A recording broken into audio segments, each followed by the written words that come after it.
It's the first week of the 2023 NFL season, and the race for the Super Bowl championship is about to begin. We've got 32 competitors, 32 NFL teams stretched and ready to deliver their best performance as they vie for the championship. Let's go ahead and go down to the field. And as we can see, the runners are set, they're ready to start, and boom, there's the gun. Here the teams go. Week 1, week 2, week 3. Hang on, stop. Who's our runner in the back?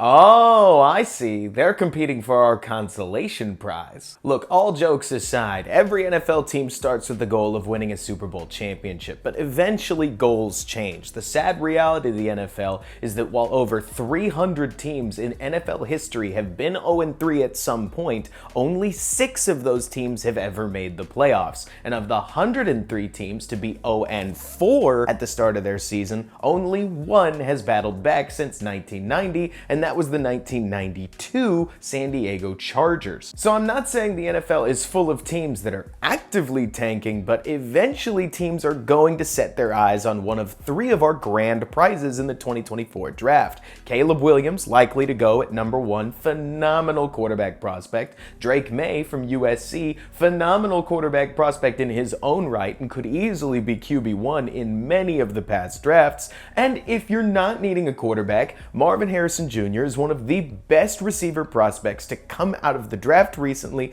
and that's of course not including the Penn State left tackle that's also been described as generational. So today let's talk about which NFL teams have a real shot at any of those top draft spots, who's in the race. Then let's talk about how that race will likely play out over the course of this season, and we'll finish up with 2 huge matchups that if you're thinking about Caleb Williams at this point in the NFL season, you have got to watch these 2 games at noon on Sunday. Let's go ahead and get into it. So first things first, talking about who's in the race, let's just go top to bottom. We've got to start with our winless teams. And going off of Tankathon's order, that means the first team we've got to talk about is my own Chicago Bears. The Bears came into this season with legitimate success on their mind. They wanted 7 wins minimum and potentially a dark horse to be in the playoff race. And that is not what's come together this season. Chicago's coached by Matt Eberflus, a defensive head coach. Chicago's also invested tons of money and draft picks. I'm talking almost $100 million in defensive spending on Tremaine Edmonds, TJ Edwards, Yannick Ngakoue, DeMarcus Walker, and 5 top 70 picks in Kyler Gordon, Jaquan Brisker,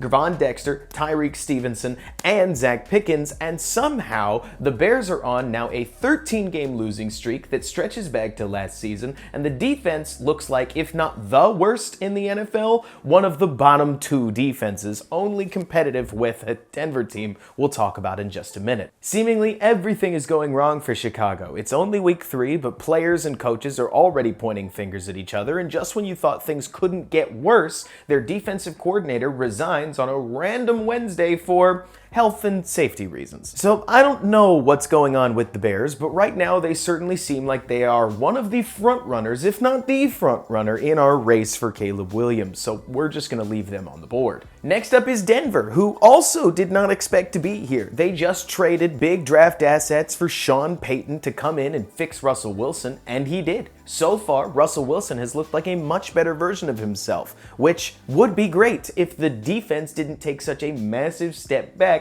under Vance Joseph. It's hard to pinpoint exactly what's wrong here. It's not like the Broncos bled tons of talent, but the coaching difference between Ejio Evero and now Vance Joseph is obvious in their results. I mean, they just gave up 70 points last weekend, and the weekend before that got blown out by Buffalo and couldn't score more than 20 against admittedly what looks like a pretty spicy Cardinals team. From an organizational perspective, it's hard to believe that the Broncos are in position to tank. They've got way too much dead money on Russell Wilson's contract in the future. But it's not impossible. The odds of playoff success after a start so poor are incredibly unlikely, and at some point you gotta take a look towards the future. With the assets that Denver had to trade to get Sean Payton and the money they're paying him, I have a feeling what he says goes. So if he says it's time to think about who we're going to bring in for our quarterback of the future, they're certainly going to think about it. But I have a feeling that if they can get a win soon, within the next 2 weeks, they've got a real shot at continuing to believe that they may become the 7th team to make the postseason. Continuing on, well, let's talk now about the Minnesota Vikings. The Vikings are your perfect NFL example of a team that's been just a little unlucky and played some tough opponents. A loss to the Eagles, a loss to the Chargers, a loss to a relatively solid Tampa Bay team. None of these losses are anything to sneeze at, especially given that the Vikings defense is not very good and they're not playing very well. But the Vikings offense has been so productive, and Justin Jefferson and Kirk Cousins have meshed so well together that if you're a Vikings fan, I'm sure you're pretty disappointed with the 0-3 start. And Minnesota's a real wild card in the race for Caleb Williams, because while I think that a win this weekend would immediately restart their season, just like we just said for Denver, if they lose to Carolina this weekend, who we're right about to talk about, the Vikings would fall to 0-4, and all of a sudden, you've got to wonder if the New York Jets would have interest in Kirk Cousins. Look, it's a rumor that's been floated around. We have no idea if there's any truth to it,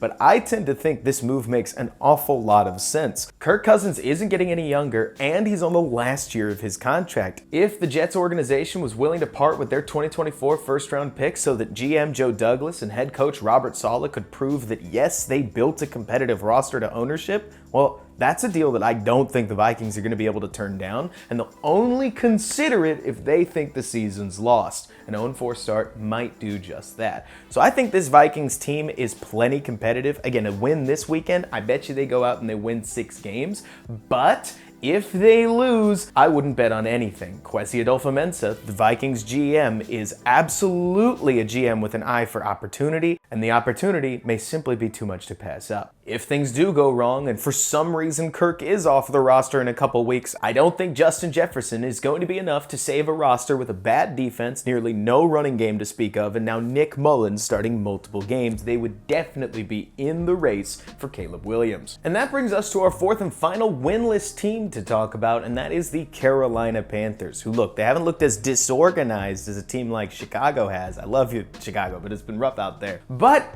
they've gotten incredibly unlucky all the same. Rookie quarterback Bryce Young looks like a rookie quarterback playing with nearly no wide receiver weapons to speak of, and this team flat out can't score. Not to mention, they've been so snake bitten by the injury bug, losing center Austin Corbett, losing Braden Christensen, losing on the defensive side Shaq Thompson and J.C. Horn, just to name a few. This is a team that didn't start well, and they seem to be getting worse. Maybe Bryce Young picks it up and wins a couple games here and there, because Carolina's pick does belong to Chicago. There's literally no incentive for this team to compete for Caleb Williams, but they may not have the talent or the ability to do much better, given that they've got one of the hardest remaining schedules in football at this point, where the only game that they may really have a shot at winning against Chicago is still to Chicago's benefit, because a loss to Chicago or a loss for Carolina is going to be all the same in their eyes. Like we said with Minnesota, sometimes you just get unlucky, but rookie quarterbacks rarely start well, and so far Bryce Young hasn't.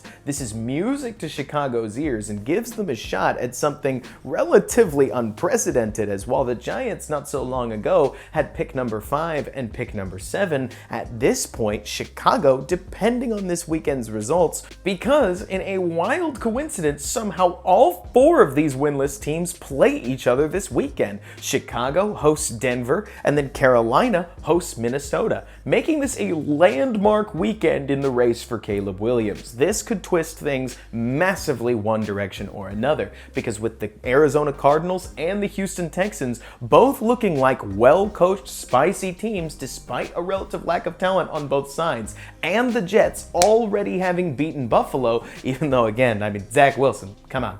He looks like Zach Wilson, right? If Chicago or Carolina prevails this weekend, all of a sudden, the bad teams of the NFL are all tied at 1 win once again. The door is wide open. So if I was you, make sure you watch both of these games. They're both on at noon this weekend, because they could very well define the future for all 3 of these organizations. But these aren't the only 3 orgs that are in the race. We've got a couple of dark horses here, but after last weekend, the landscape of the tank has massively massively changed because Arizona, who looked spicy against Washington and looked spicy, were up by 20 against New York, managed to pull out a surprise victory against the Dallas Cowboys and showed that despite having just traded for a quarterback only a few weeks ago, stripping down the roster to names that we haven't heard of and stacking their draft capital for a massive 2024 and 2025 draft, this Jonathan Gannon coaching staff is not going to go quietly into the night, and it won't surprise me if they're able to win a few games here and there. They've got a bunch of tough matchups, don't get me wrong, but once you show you can compete with the Cowboys and the Giants in back-to-back weeks, you're an any given Sunday kind of team, and it won't surprise me if the Cardinals, they'll keep their win total relatively low, unless they bring back Kyler, which is a whole separate conversation, as they have said they will.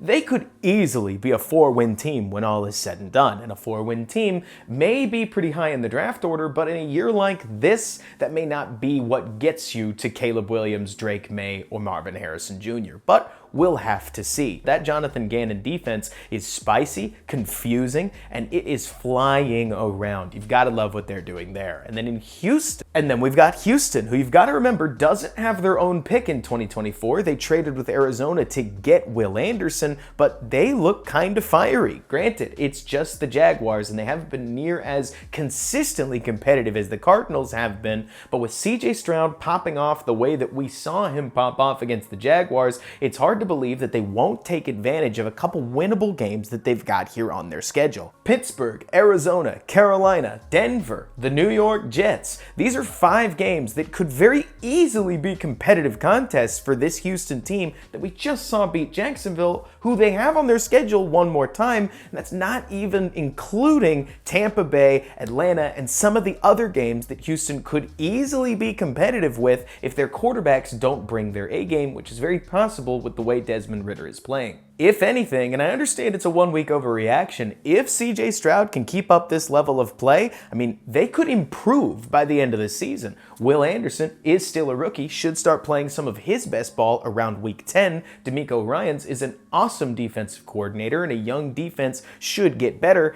I'm not saying playoffs, but at 1-2, the door is open for anything. Won't surprise me if this team finishes around 5 or 6 wins, because the staff and the front office have absolutely no reason to consider trying to raise their draft pick. And while I could talk about a couple of teams like Washington, who's starting Sam Howell, who knows how long that'll work, the Tennessee Titans, who look relatively old and fairly undergunned, the New York Giants, who actually look like a pretty solid football team if you ask me, but they play a really hard schedule with not a lot of easy games, and the Rams, who are such a young team that losing is somewhat inevitable, but they're so well coached by Sean McVay that I don't want to make any assumptions about their win-loss record. Let's finish up with the one other team that I think realistically may be in the race, and that's the New York Jets. Look, they have a phenomenal defense and an org so ready to win. I think Allen Lazard is an underrated wide receiver too, and he's backed up obviously by a phenomenal receiver in Garrett Wilson, whose play speaks for himself. But with Aaron Rodgers done for the season and Zach Wilson the presumed starter at quarterback, there's just not a lot of wins that you can see left on the schedule. With this defense, some winning is inevitable, but unless they grab a quarterback at the deadline, which I imagine they're probably looking at doing, can't envision Trevor Siemian is the only answer New York has up their sleeve, they could easily drop a bunch of games in a row and wind up in a race that they had no intention of being in. Now, the good news for any Jets fans out there is that they do have their first-round pick once again. You have to remember, this was a conditional first-round pick that they traded to the Packers under the assumption that Aaron Rodgers was going to play at least 65% of his snaps. He ended up playing 4 snaps. He's not going to play 65% of the 2023 NFL season snaps. We can just go ahead and assume that. So the Jets, once again, have their first-round pick. How are they going to use it? I think we'll know a little bit more come October 31st once we get to the NFL's trading deadline, but for now, keep your eyes on that Denver-Chicago game and that Carolina-Minnesota game, because those, I'm not even playing around with you, are titanic matchups in the race for Caleb Williams. This should be a phenomenally fun race to follow and a phenomenal